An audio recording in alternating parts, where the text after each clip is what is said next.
In part A, we're going to talk about the definition of a function.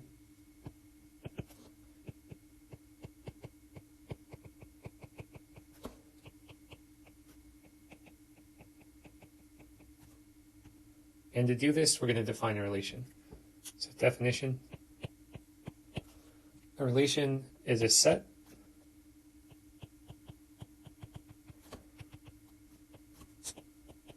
of ordered pairs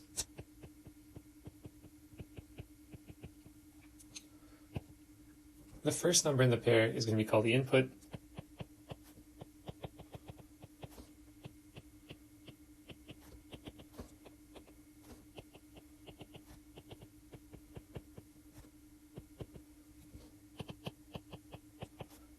and we're going to call the second number in the pair the output.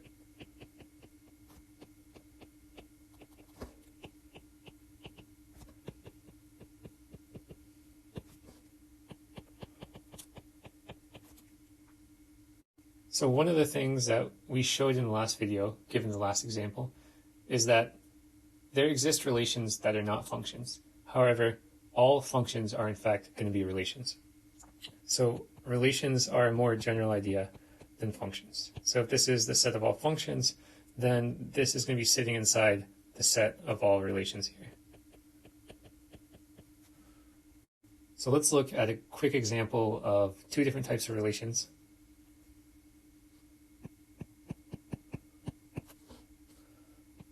So in part A, we're going to be given the following set.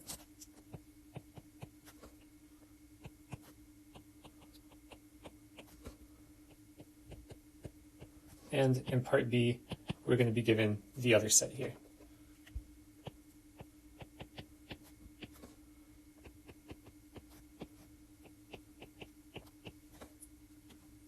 So the first number in each ordered pair is going to be the input,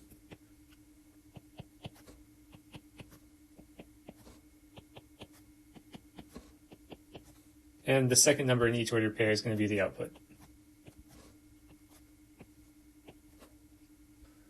So while both of these sets are an example of a relation, only one of these is going to be an example of a function. And so from our intuitive definition of a function assigns only one output for each input. And so if we look at part B, what we're going to notice is that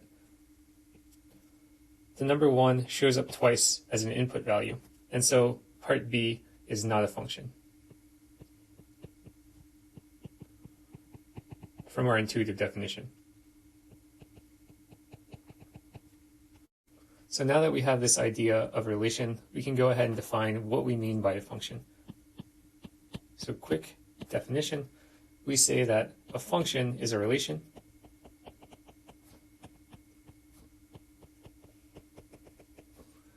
where each input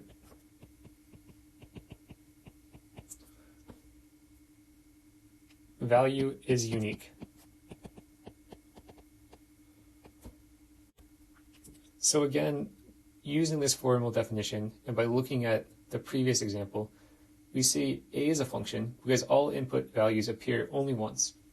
And again, B is not a function because we have an input value, namely 1, that appears twice as an input, and this breaks our definition. I think the only thing I want to note about this definition is that output values are allowed to repeat as many times as you want. And so let me just go ahead and write that down.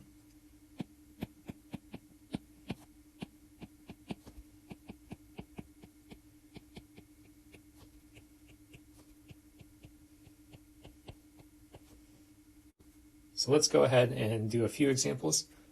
So I'm going to call this example 1. And what we want to do is we want to determine if the following table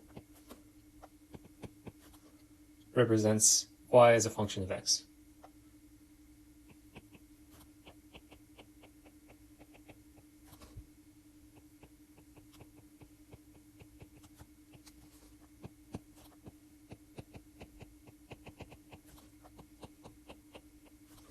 So the table is given by the following. Here's our x values. It's going to be given by 5, 10, and 10. And our y values are going to be given by 3, 8, and 14.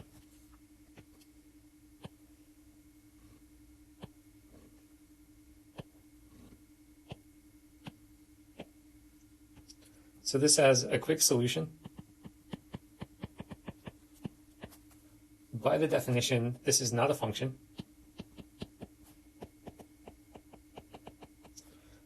because we have an input value that appears twice.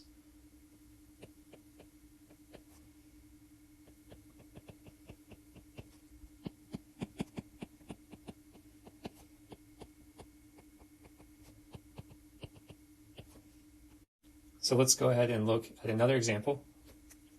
Example number 2. Determine if the following relation represents a function.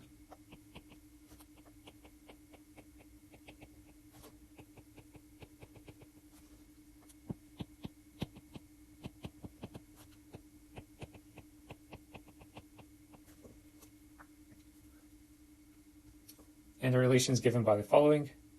On the left-hand side, we have our inputs.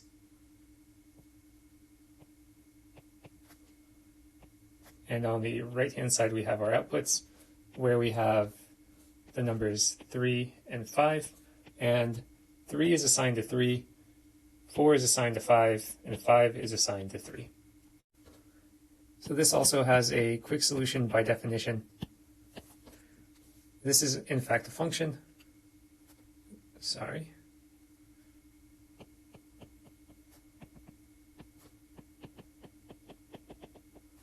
And this is going to follow because each input value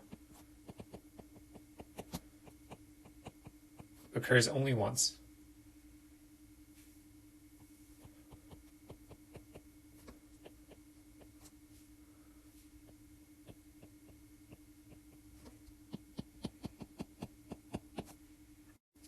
And to finish off this section, let's go ahead and define domain and range. So definition, we say that the collection of input values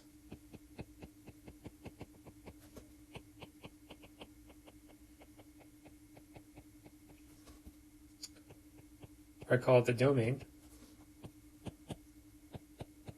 and the collection of output values are called the range.